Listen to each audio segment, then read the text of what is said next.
En Maya podemos crear líquido a partir de diferentes herramientas. La herramienta que os voy a hablar está dentro de NDynamics.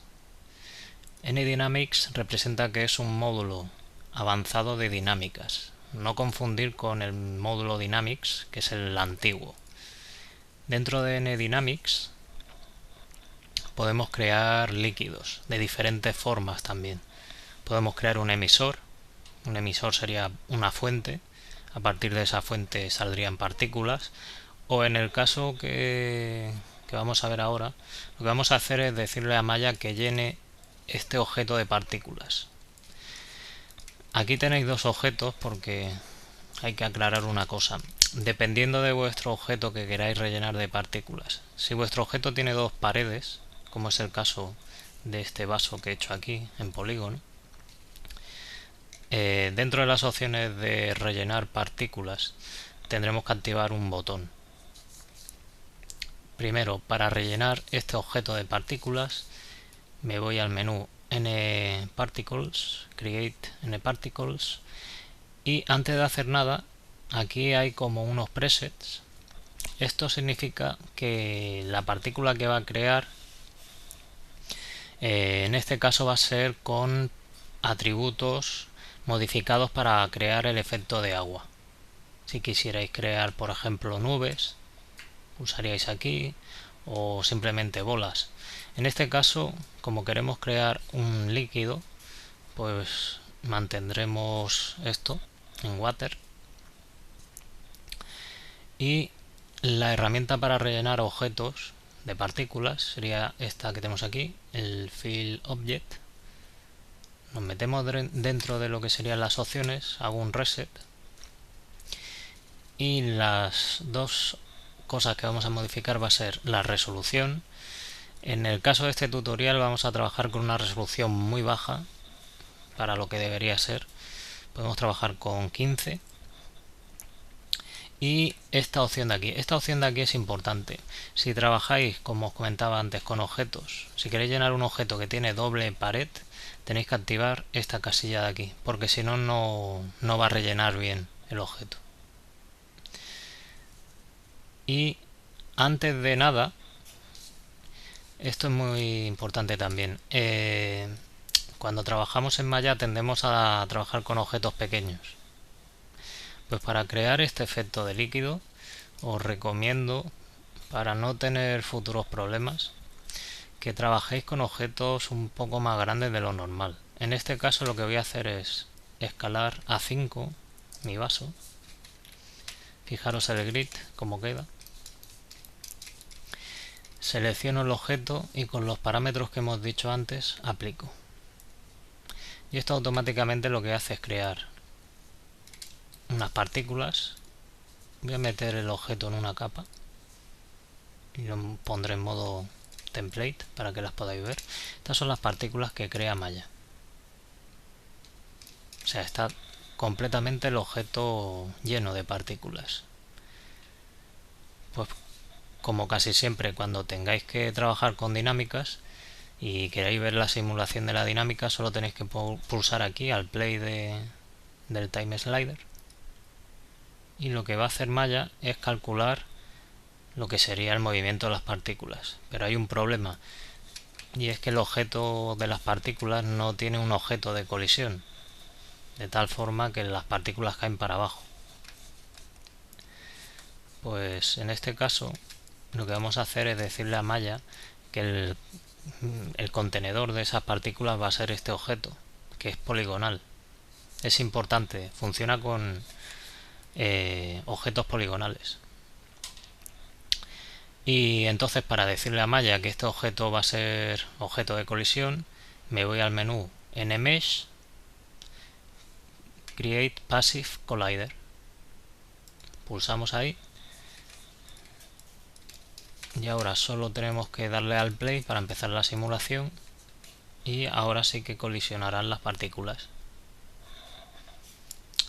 Lo que hay un problema, y es que por defecto, y esto ya es una cosa general, cuando la gente trabaja con dinámicas, la gravedad suele ser muy pequeña, como es este caso de aquí. Imaginaros, está enseñándonos en casi 100 fotogramas cómo baja el agua, cómo se ajusta, porque hay otra movida, y es que las partículas están posicionadas para rellenar lo que es el vaso, pero a la hora de crearse la simulación y interconexionar unas entre otras, vamos perdiendo volumen de agua.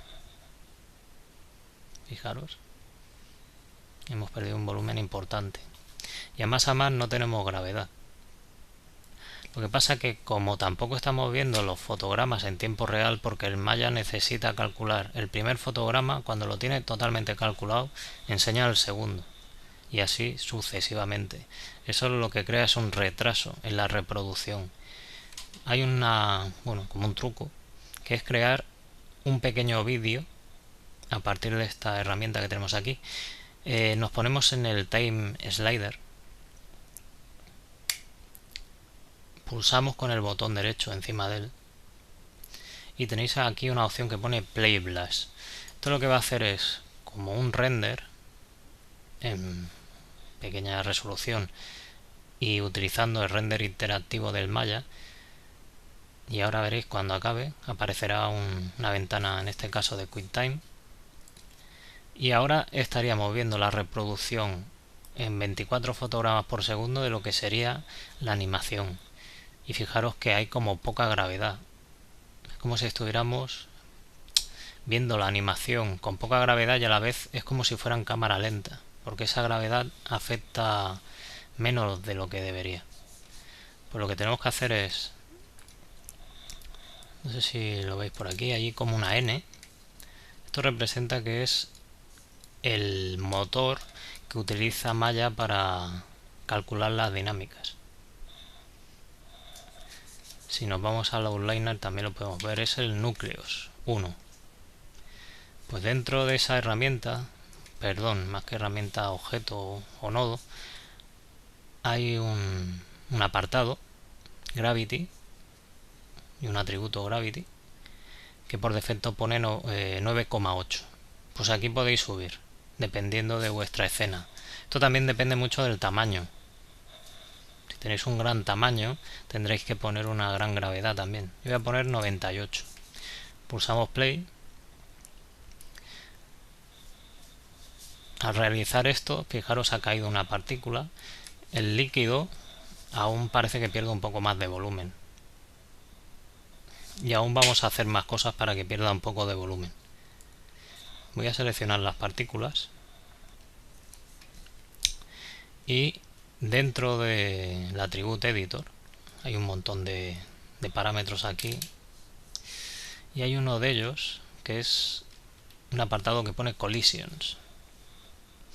Pues aquí tenéis un atributo que pone Collision with Scale, está por defecto a 1. Si lo ponéis un poquito más pequeño, lo que vamos a hacer es que aún interconexionen un poco más las partículas, de tal forma que se perderá un poquito más de lo que sería el líquido. Para aumentar el cálculo de las dinámicas de las partículas, en este caso, nos vamos al Nucleus otra vez, y aquí dentro tenéis este apartado Solver Attributes, y tenéis dos atributos, el Substeps, que por defecto está a 3, lo vamos a subir un poco a casi 10, o bueno, puedo dejar a 9. Esto lo que hace es aumentar como la calidad de la simulación dinámica. También lo que hace es aumentar el tiempo de carga, porque está intentando generar, bueno, más que intentando, está generando más cálculos. Y el Max Collision Itinerations también hay que aumentarlo. Pues ahora tenemos un problema, y es que al modificar todos estos parámetros que hemos modificado, el volumen se ha perdido. Pues tenemos aquí un apartado de Liquid Simulation, y aquí hay varios atributos. Uno de ellos es el Liquid Radius Scale, por defecto está 1, pues ponerlo a tope y volver a simular. Y esto lo que va a hacer es aumentar la cantidad de... Es como si estuviéramos creando más líquido, más volumen. Este parámetro también está vinculado con los parámetros que hemos tocado antes en el Nucleus del solver. A partir del liquid radius y aumentar el número de colisiones y todo esto, podemos hacer que aumente o disminuya el volumen. También tenemos otro parámetro aquí, que es este de aquí, que es un poco extraño, es decir, incompressibility, que si lo aumentamos reduce el magnetismo que hay entre partícula y partícula. Aumentamos considerablemente, volvemos a pulsar play para ver la simulación. Fijaros que ahora parece como más gelatinoso. Podéis manipular este parámetro hasta obtener el resultado correcto. En el siguiente vídeo veremos cómo coger las partículas, ajustarlas para crear un poco más el efecto dinámico deseado y crear también un aspecto más parecido a un líquido.